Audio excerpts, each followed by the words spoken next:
E chegou a Betsaida, e trouxeram-lhe um cego, e rogaram-lhe que ele tocasse.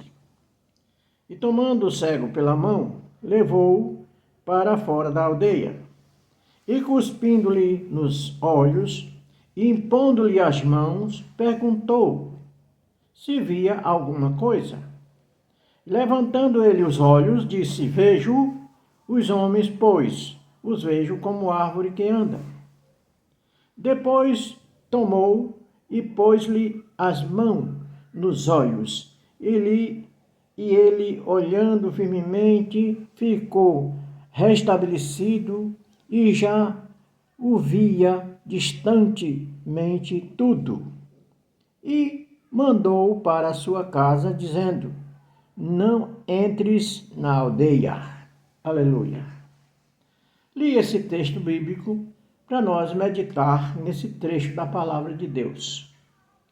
Irmãos amados e irmãs, temos aqui uma porção bíblica em que Jesus, nas suas andanças, no tempo que ele esteve nesta terra, iniciando a pregação do Evangelho da salvação, que todo ser humano necessita para alcançar a salvação de Deus, ele passou por este episódio em que a população lhe traz o cego e pede-lhe para que ele tocasse, para que ele pudesse ver, porque o pobre homem era cego.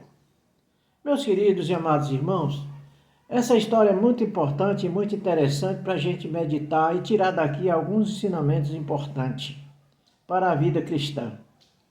Porque quando Jesus nos toca, depois que o aceitamos como Salvador, é para que nós tenhamos uma nova visão, para que tenhamos a oportunidade de ver as coisas diferenciadas daquilo que nós víamos antes. E foi o que aconteceu com aquele pobre homem cego.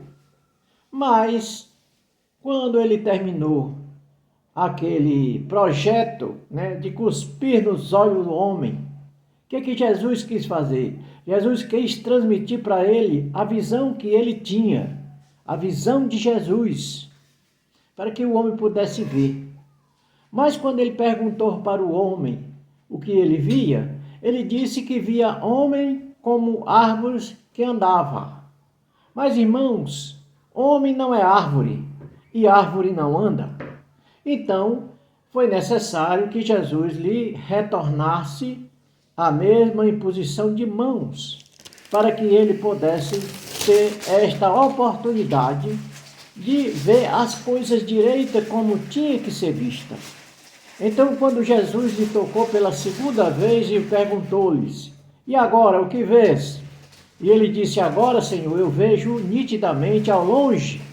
Aleluia! Então, Jesus fez aquela recomendação para que ele não contasse para ninguém e fosse para a sua terra. E lá ele podia falar para as pessoas. O que eu entendo disso, irmãos? Eu entendo que Jesus, ali, naquele lugar, aquele homem não tinha chance, porque ele já tinha dito que o profeta na sua casa não tem honra. E mandou ele ir para todo lugar, para outro lugar onde estavam os dele, para que ele pudesse pregar o evangelho que ele transmitiu para ele. Mas o mais importante não é só o evangelho, é a visão que ele transmitiu. É muito importante nós ver essa questão da visão, irmãos, porque nós precisamos ver como Jesus vê e não como os homens vê. Porque quando os homens não têm fé suficiente para ver a realidade do mundo hoje, ele vê exatamente isso, pessoas como seres vegetais. E isso não é normal e não é certo, porque quem vê assim não tem a visão de Deus. E a única coisa que precisamos, como filho de Deus, nascido de novo, nascido do Espírito, da vontade de Deus, é ver como ele vê. Quer ver um exemplo, irmão, na Bíblia, bem patente de que Jesus vê o que nós não vemos? Ora, vejam só, nesse mesmo evangelho, no capítulo 2, 4 homens traz ali um paralítico para Jesus curar, porque eles tinham esperança que Jesus ali ia curar aquele seu amigo e ele ia ficar sã. Era essa a vontade dele. Era essa a vontade da multidão que estava ali naquele local em Cafarnaum. E ali tinha os escribas e os fariseus incrédulos, e eles duvidavam e queriam ver o que é que Jesus ia fazer, se realmente ele ia curar sim ou não. E o que foi que aconteceu? Quando eles abriram um buraco naquele telhado e desceram aquele homem naquela maca, aquele homem não era paraplégico, ele era tetraplégico, porque desceram numa maca, não foi numa cadeira. Entendamos isso. O homem estava tetraplégico, ele só tinha vida na cabeça, o resto do corpo estava morto. Aleluia! Então, como ainda tinha uma cabeça que funcionava, havia também ali uma esperança que Deus pudesse fazer um milagre. E era isso que os amigos e a população esperavam de Jesus. E não é isso que a maioria das pessoas espera hoje? A cura. Todo mundo corre para a igreja atrás de cura, não vão atrás da salvação. Mas o que foi que Jesus viu naquele pobre homem que estava ali? Ele viu outra coisa. Porque vejamos, quando o homem chegou, que desceu ali naquela situação, né, pendurado por corda e tal, descendo ali para a presença de Jesus, foi que Jesus disse para ele: filho, os teus pecados estão perdoados. Porque Jesus viu a fé daquele homem e viu a fé dos 4 amigos e disse: os teus pecados te estão perdoados. Por que Jesus falou isso? Porque Jesus não fez logo a cura? Porque ele desceu ali para ser curado.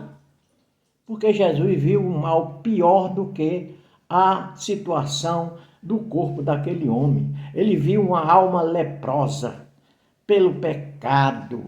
E ele disse: filho, teus pecados estão perdoados. Porque se ele não perdoasse e só curasse, aquele pobre homem saía dali leproso, doente, aleluia, espiritualmente, e não teria a menor chance de alcançar a salvação. Existe tanta gente nessa situação hoje.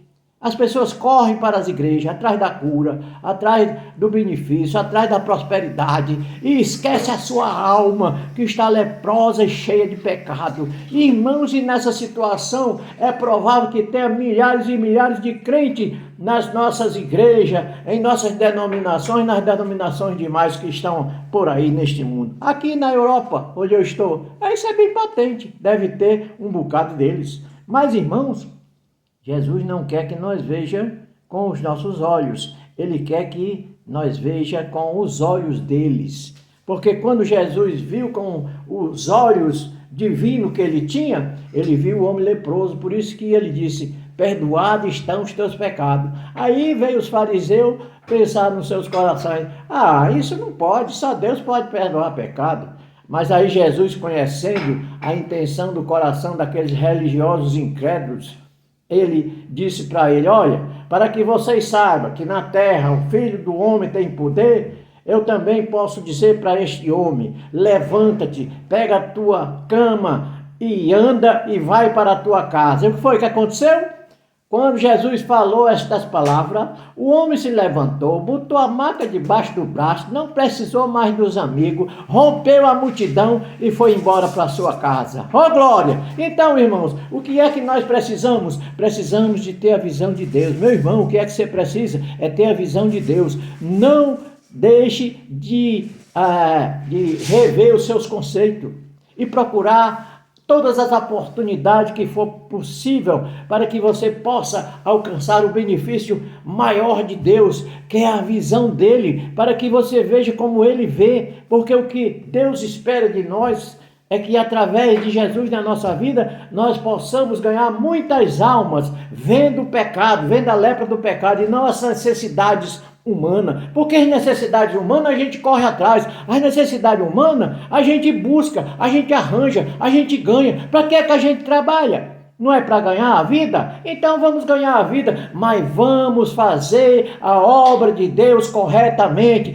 para que não vejamos homens como árvores que andam, porque árvore não anda e homem não é árvore. Homem é gente, tem alma, tem espírito, que precisa da salvação de nosso Senhor Jesus Cristo, sem a qual ninguém vai para o céu. Que Deus nos abençoe e nos ajude para que possamos alcançar todos os benefícios de Deus nessa área, porque é o que mais precisamos. Amém.